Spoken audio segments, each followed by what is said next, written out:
Ever pondered why we often seem to be our own worst enemy? Why we set barriers and limitations that hinder our progress? Today we dive into the intriguing world of self-sabotage and self-limitation. Imagine an individual with a potential score of 9 out of 10, yet this person, for reasons best known to themselves, believes their potential caps at 7. Now, this belief, this self-imposed limitation, becomes a barrier to their progress. They no longer strive for 9 because they've convinced themselves that 7 is their maximum.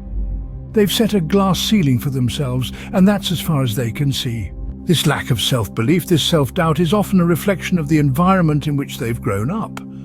Intelligence, you see, isn't just about being born with a high IQ. It's multifactorial. An individual needs a conducive environment to fully develop their cognitive abilities.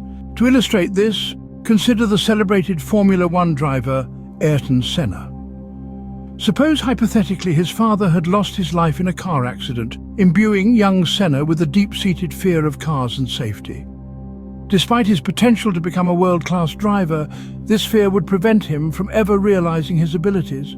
He'd be limiting himself based on a perspective of total restriction, squandering his prodigious talent. So the question arises, what potential talents are you leaving untapped due to self-limitation and lack of self-belief?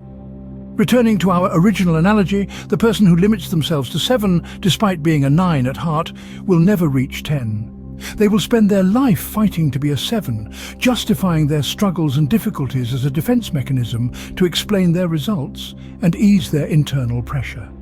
They see themselves as a victim, expecting others to understand their self-imposed limitations. But believe this, even someone with a potential of 7, limited by various factors, can, with hard work and determination, reach a robust 9.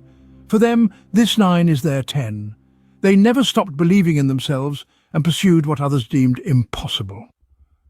When the barrier of limitations is broken, everything becomes possible. As the good book says, faith can move mountains, so believe in yourselves. That's the fuel you need to move forward.